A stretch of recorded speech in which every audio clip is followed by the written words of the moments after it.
तो सभी भाइयों को राम राम। आप देख रहे हैं दीपक मोबाइल एंड रिपेयरिंग गुमला। आज हमारे पास एक फ़ोन है Realme C2 जो डेड कंडीशन में आया हुआ है, और मैं इसे बाद में वॉइस ओवर कर रहा हूँ ताकि मैं आपको अच्छे से बता पाऊँ। जैसे पहले भी मैंने बताया कि हमारा शॉप बस स्टैंड पे है तो ज़्यादा नॉइज़ रहता है। तो ये मोबाइल हमारे पास डेड कंडीशन में आया है, तो इसका जो चार्जिंग एम्पेयर जो ले रहा है वो 0.6 एम्पेयर ले रहा है। ठीक है, लेकिन मोबाइल में कोई भी हलचल नहीं है। ये 0.6 एम्पियर चार्जिंग ले रहा है। इसका डीसी का जो रीडिंग जो है वो लो बूटिंग पे है। आप देख सकते हैं कि डीसी में क्या रीडिंग ले रहा है। डीसी में जो रीडिंग है अप टू 35 तक जाता है, उसके बाद 0 हो जाता है।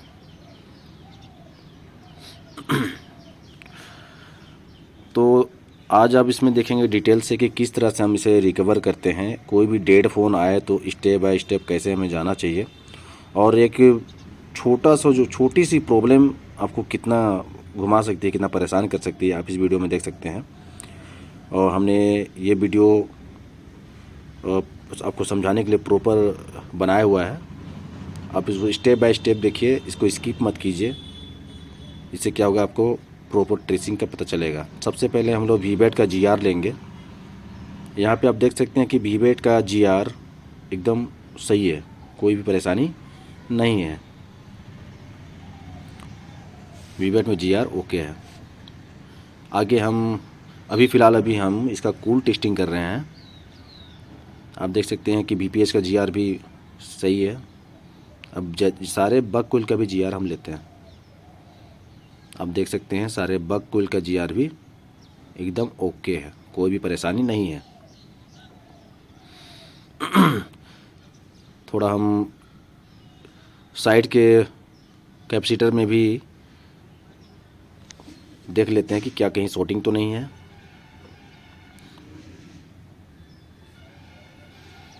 और ऑलरेडी इस बोर्ड में बहुत काम हो चुका है। आप देख सकते हैं कि पेस्टेड CPU है, उसे बहुत सारा हीट लग चुका है। लाइट IC के सेक्शन तरफ हीट लग चुका है। चार्जिंग IC की तरफ काम हुआ है। मतलब कोई भी सेक्शन बाकी नहीं है, हर सेक्शन में इसमें काम हो चुका है। इस फ़ोन पे हर सेक्शन में काम हो चुका है। तो चलिए इसका अब हॉट टेस्टिंग करते हैं। हॉट टेस्टिंग में सिचुएशन क्या है, कंडीशन क्या है फ़ोन का। सबसे पहला BPH हम चेक करते हैं। BPH हमारा प्रॉपर बन रहा है 4.2 वोल्ट। बक में वोल्टेज तो आ रही है लेकिन फ्लक्चुएशन में है। यहाँ पे हमें हाई LDO 2.05 मिलना चाहिए था, और बाकी के बक कोयल में 0.6 से लेके 1.2 का वोल्टेज मिलता है, और एक कोयल पे वोल्टेज नहीं मिलता है जो कि मोडेम का वोल्टेज होता है। यहाँ पे हमें 4 पे वोल्टेज मिलना था, एक में 2.05, बाकी 3 में 0.6 लेके 1.2 वोल्टेज तक मिलना था। लेकिन यहाँ पे कोई भी वोल्टेज स्टेबल नहीं है, जो भी वोल्टेज मिल रहे हैं वो फ्लक्चुएशन में मिल रहे हैं। और यहाँ पे आप जान रहे हैं कि वहाँ पे एक्सटर्नल बक कन्वर्टर लगा हुआ है, जहाँ पे 1.4 वोल्ट का आउटपुट होता है, जो VA12 के लिए इनपुट का काम करता है।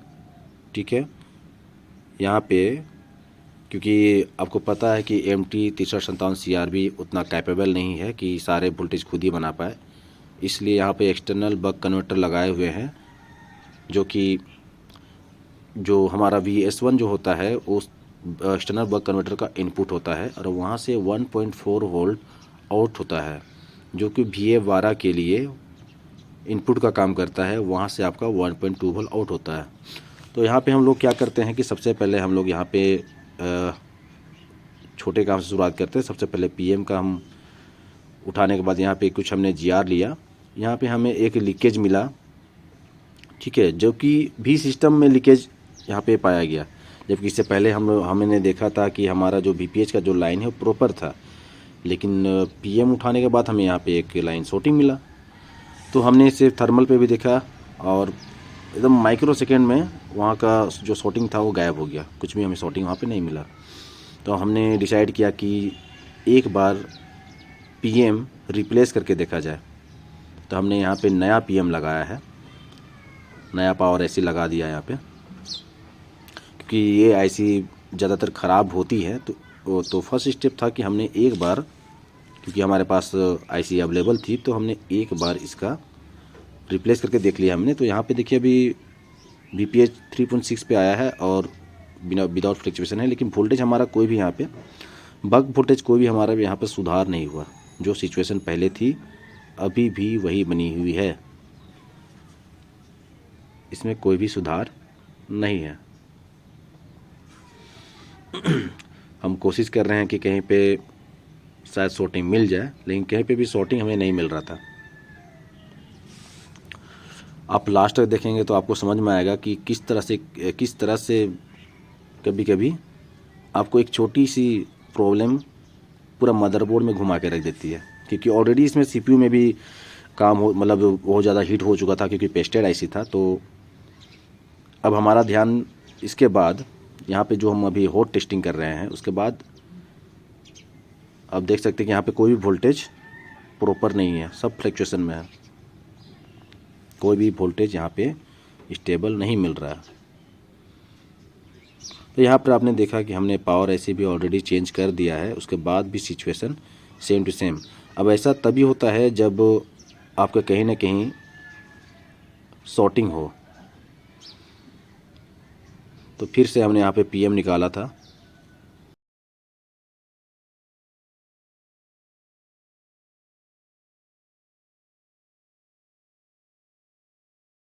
तो हम यहाँ पे CPU निकाल रहे हैं क्योंकि CPU में ऑलरेडी हीट लगा हुआ है, किसी शॉपकीपर ने यहाँ पे हीट किया हुआ है। और आपको पता है कि पेस्टेड IC में हीट करने के बाद प्रॉब्लम तो बढ़ जाती है, तो ज़्यादा अच्छा रहेगा है कि हम CPU को यहाँ पे निकाल लें।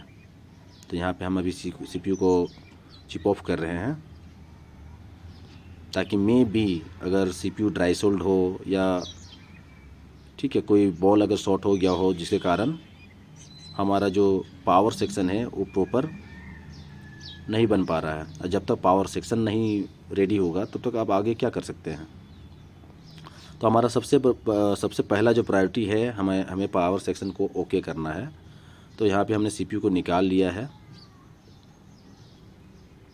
अब अच्छे से क्लीन करने के बाद हम फिर से देखेंगे कि क्या कोई सुधार है क्या नहीं है। वैसे भी वोल्टेज फ्लक्चुएशन में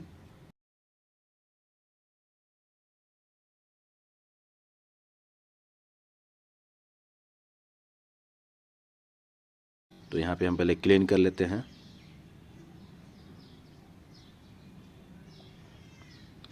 अगर किन्हीं भाइयों को लग रहा होगा कि अगर हमें ये सब ऑलरेडी पता है तो ये वीडियो स्किप कर सकते हैं, लेकिन जिन्हें आपको भी पता है कि जो मोबाइल तुरंत इंस्टेंट बन जाता है उसमें सीखने के लिए कुछ भी आपको नहीं मिलता।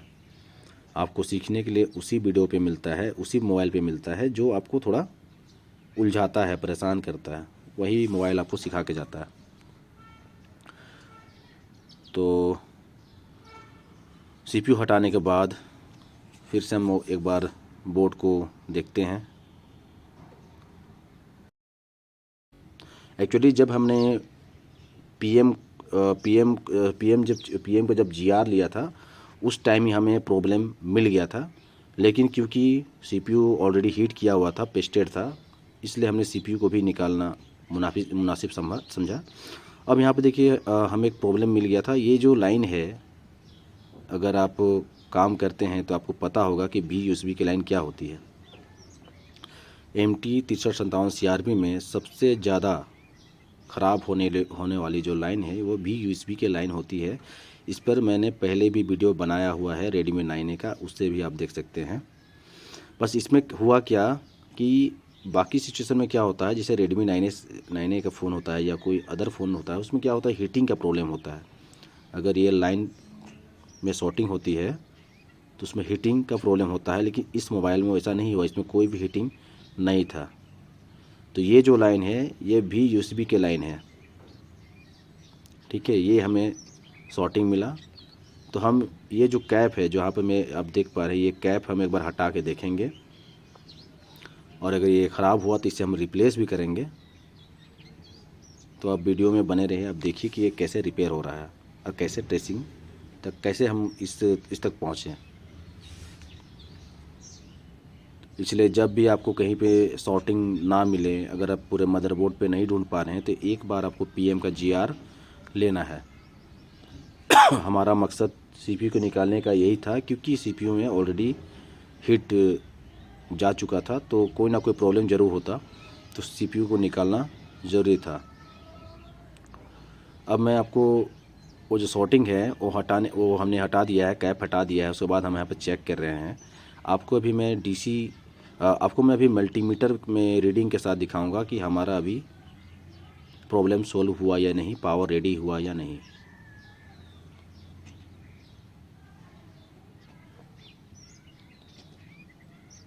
यहाँ पे मैं आपको अपना मल्टीमीटर का व्यू कनेक्ट करके दिखा रहा हूँ। पहले क्या था, हमारा जो बग था पूरा फ्लक्चुएशन में था। हमारा हाई एलडीओ 2.05 और बाकी के 0.6 से लेकर 1.2 वोल्ट का कोई वोल्टेज हमारा नहीं बन रहा था, और कुछ वोल्टेज मिल भी रहा था तो वो फ्लक्चुएशन में था। अभी सिचुएशन चेक करते हैं कि ये जो शॉर्टिंग जो हमें मिला है VUSB के लाइन में, जो कि MT 63 CRB के J14 बोल्ट से CPU तक आती है। अब आप मल्टीमीटर में देखिए कि अब क्या हो रहा है, हमारा वोल्टेज का सिचुएशन अभी क्या है, बग हमारा प्रॉपर मतलब हमारा पावर रेडी हुआ या नहीं। देखिए यहाँ पे BPH आ गया है, यहाँ पे 2.05 स्टेबल है, 0.8 स्टेबल है। मतलब हमारे बग में जो प्रॉब्लम था वो पूरी तरह से सॉल्व हो चुका है। मतलब हमारा पावर सेक्शन अब रेडी है, हमारा पावर सेक्शन अब रेडी है। तो हम क्या करेंगे, वहाँ पे जो कैप है उसको रिप्लेस कर देंगे और CPU को क्लीन करके माउंट करेंगे। फिर देखेंगे कि हमारा काम हुआ या नहीं। वैसे हमने ये फ़ोन सक्सेसफुली रिकवर कर लिया है। बस आपके नॉलेज के लिए, आपको proper step by step tracing समझाने के लिए हमने ये वीडियो बनाया है। ये मोबाइल ऑलरेडी रिकवर कर लिया गया है। तो आप देख सकते हैं, आप में से बहुत बोल सकते हैं कि बस एक कैप तो ही हटाना था, लेकिन होता क्या है कि कोई भी डेड फ़ोन आपके पास आता है तो ज़रूरी नहीं कि जहाँ से मेरा फ़ोन डेड हुआ है, ये फ़ोन जो मेरे पास जो फ़ोन आया था डेड कंडीशन में, ये फ़ोन जहाँ से डेड हुआ था सेम जगह से आपका फ़ोन भी डेड हो। हाँ, आप एक चीज़ कर सकते हैं कि आपके पास अगर कोई भी MT 6357 CRB का कोई भी सेट आता है तो सबसे पहले आप VUSB की लाइन को चेक करें, क्योंकि ये लाइन जो होता है बहुत ज़्यादा इसमें शॉर्टिंग मिलता है। मतलब अधिकतर अगर 10 फ़ोन आपके पास आते हैं तो समझ लो आप कि मतलब 70% फ़ोन आपके यहाँ से शॉर्टिंग मिलेंगे।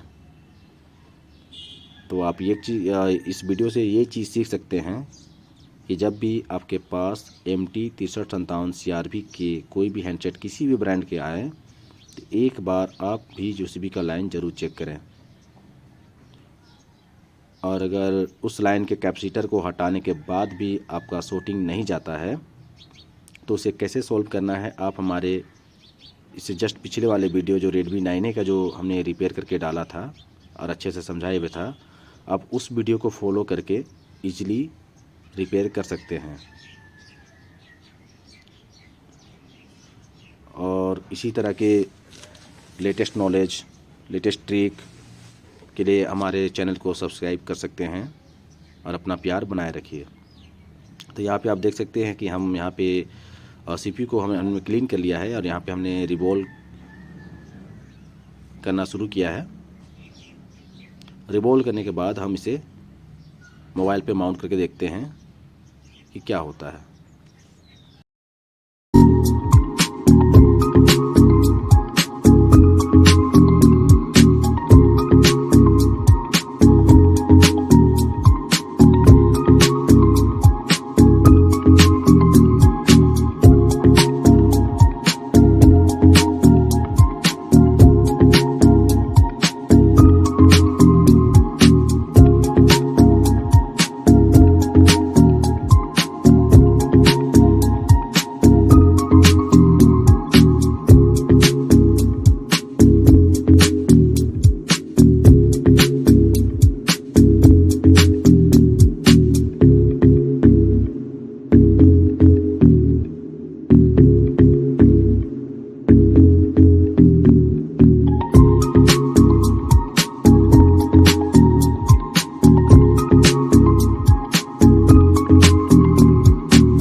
हमने आपके सामने ये फ़ोन रिपेयर किया है स्टेप बाय स्टेप।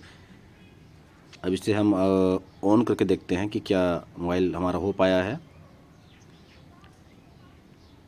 तो यहाँ पे आप देख सकते हैं हमारा चार्जिंग लोगो आ चुका है। मतलब ये मोबाइल हमारे पास डेड कंडीशन में था और कोई भी सेक्शन बाकी नहीं था जहाँ पे काम नहीं हुआ था। फिर भी आपने देखा कि स्टेप बाय स्टेप हम इस मोबाइल को कैसे रिपेयर कर पाए। तो तुक्केबाजी में कुछ भी नहीं होता है। आपके पास अगर प्रॉपर नॉलेज है स्कीमेटिक का, सर्किट का, आपको समझ में आता है कि क्या कौन सा लाइन कैसे काम करता है, तो आपको मोबाइल रिपेयरिंग करने में कोई परेशानी नहीं होती है। तो आज के लिए इतना ही। मिलते हैं नेक्स्ट किसी नए प्रॉब्लम और सॉल्यूशन के साथ। बहुत बहुत धन्यवाद। जय हिंद।